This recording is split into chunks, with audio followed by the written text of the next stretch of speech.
Bonjour à toutes et à tous. Je me présente encore, c'est Monsieur Omar Sy, professeur en sciences de gestion. Et on est là aujourd'hui pour faire quelques éclaircissements portant sur la comptabilité générale au niveau du chapitre relatif aux états de rapprochement bancaire.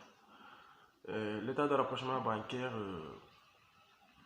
est un document comptable, comme tout autre document comptable, reposant sur ce qu'on appelle le grand livre et le relevé bancaire. C'est très important de le préciser. Et au niveau des stages dans la pratique, ce qu'on donne aux étudiants en entretien, parfois pour piéger aux étudiants, aux stagiaires bien sûr, on leur donne deux grands livres et on leur demande de faire le rapprochement bancaire, ce qui est impossible. Ou parfois même on leur donne deux relevés bancaires pour tester leur niveau, pour voir est-ce que vraiment les étudiants savent quels sont les documents qui nous permettent de faire ce qu'on appelle le rapprochement bancaire.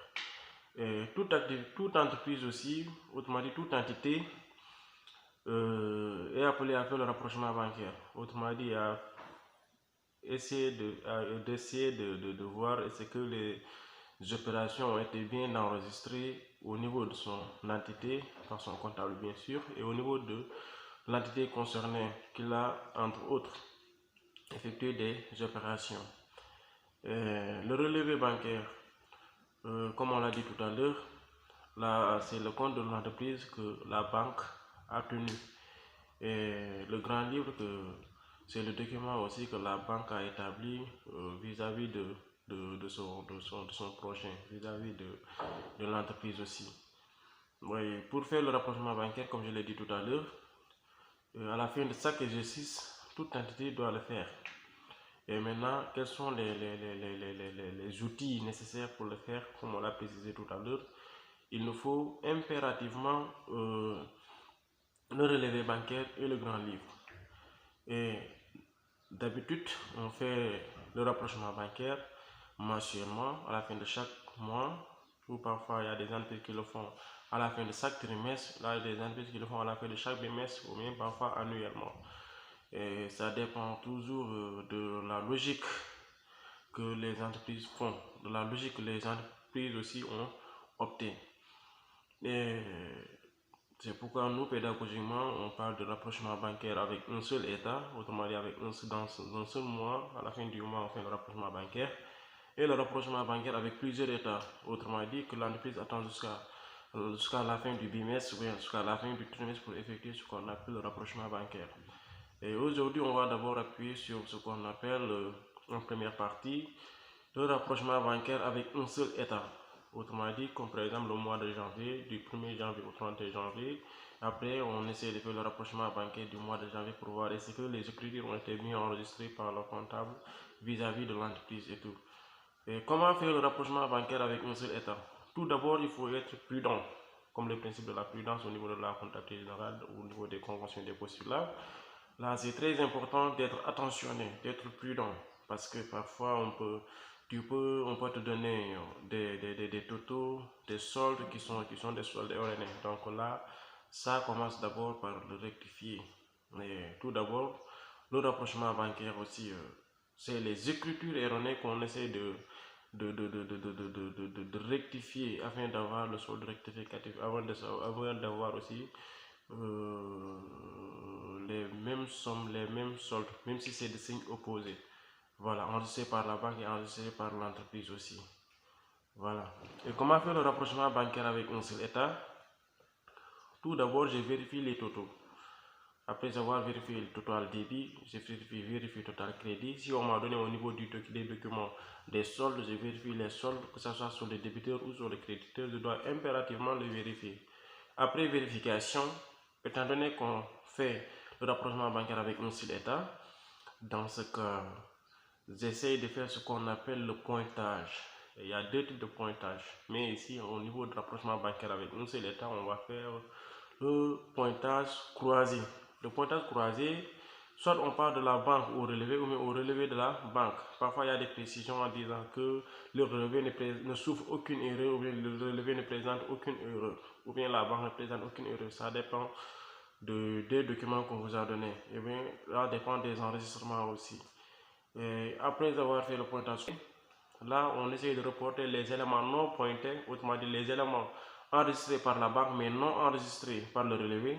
Ces éléments font l'objet d'un report au niveau du relevé, mais de signe contraire. Si, comme par exemple, il y a un élément qui se trouve au niveau de la banque au débit et que cet élément ne se trouve pas au niveau du relevé, dans ce cas, on va transférer cet élément au niveau du relevé, mais au crédit, de signe opposé. Parce qu'au niveau de la banque, si on l'enregistre au débit, au niveau du relevé, on l'enregistre au crédit. Vice versa, au niveau du relevé aussi, c'est la même chose. S'il y a un élément qu'on a enregistré au niveau du relevé et que cet élément n'est pas enregistré au niveau de la banque, on prend cet élément, on va l'enregistrer au niveau de la banque. Et après ça, vous verrez que après le pointage croisé, vous aurez ce qu'on appelle le même solde rectificatif. Si au niveau de la banque, on a solde débiteur, au niveau du relevé, on aura un solde créditeur. Si au niveau de la banque, on a un solde créditeur, au niveau de la banque, on aura un solde débiteur. Mais il faut noter que ce n'est pas tous les éléments qu'on doit faire ça, parce que parfois il y a des effets impayés. Et surtout, on appuie sur les remises, chèques et les remises d'effets. Les remises chèques et les remises d'effets qui se trouvent au niveau de la banque, autrement dit qui sont enregistrés au niveau de la banque, et que ces remises ne font pas l'objet, ou bien ces remises n'ont pas de correspondance au niveau du relevé. Ces remises ne font pas l'objet de rapport au niveau du relevé. Mais ces remises font l'objet de ce qu'on appelle une annulation au niveau de la banque. Comme par exemple, on a une remise chèque de 1 million au débit de la banque. On vérifie cet élément, est-ce que cet élément a été enregistré au niveau du relevé. Mais au niveau du relevé, on n'a pas cette remise chèque de 1 million. Maintenant, est-ce qu'on doit reporter les 1 million au niveau du relevé avec les signes contraires? Non. Cette remise chèque qui était au débit de la banque de 1 million sera annulée au niveau de la banque au débit pour un montant de moins 1 million. Mais ça ne fait pas l'objet de rapport. Comme les remises de fait aussi, c'est la même chose. À part ces deux hypothèses, à part ces deux éléments du moins, là, tous les éléments non enregistrés par le relevé et enregistrés par la banque font l'objet d'un report au niveau du relevé. Et le rapprochement bancaire avec plusieurs états. Comment ça se passe? Pour le rapprochement bancaire avec plusieurs états, là d'abord, il faut d'abord au préalable vérifier les totaux bien sûr, vérifier aussi les soldes. Mais après ces vérifications, on ne doit pas faire automatiquement le pointage croisé, mais on doit d'abord faire le pointage vertical, autrement dit banque, et on fait le pointage croisé, comment dirais-je, pointage vertical, relevé. Mais ce n'est pas toujours qu'on doit faire le pointage vertical. Quand est-ce qu'on doit faire le pointage vertical entre banque et banque? Autrement dit, mois de janvier banque, mois de février banque. C'est lorsque là, au niveau du solde de clôture de l'ancien état, est différent du solde d'ouverture du nouvel état. Si le solde de clôture de l'ancien état est différent du solde d'ouverture du nouvel état, dans ce cas, on fait ce qu'on appelle le pointage vertical. Mais si, comme par exemple, le solde de clôture de l'ancien état est égal à 1 million et le solde d'ouverture du nouvel état est égal à 1 million, autrement dit, solde de clôture égale solde d'ouverture, solde de clôture de l'ancien état égale solde d'ouverture du nouvel état, dans ce cas, on ne fait pas le pointage vertical. Pourquoi? Parce que cela est supposé que les écritures enregistrées, mais les opérations enregistrées au niveau de l'ancien état sont bien enregistrées au niveau du nouvel état. Voilà, c'était ça.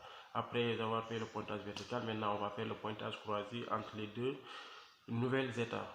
Après avoir fait le pointage croisé avec les deux nouvelles états, là on va voir est-ce que les éléments enregistrés par la banque ont été enregistrés au niveau du relevé. Si oui, là ça ne fait pas l'objet de report. Sinon, après les éléments enregistrés de la banque non enregistrés par le relevé, on va les reporter au niveau du relevé.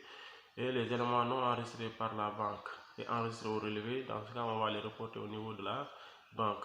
Et après avoir effectué ce travail, vous verrez que vous aurez ce qu'on appelle le même solde rectificatif débiteur au niveau de la banque, créditeur au niveau du relevé, ou bien créditeur au niveau de la banque, débiteur au niveau du relevé. Merci beaucoup, c'était ça pour aujourd'hui. Pour plus d'informations, commentez et posez des questions. Merci de partager aussi.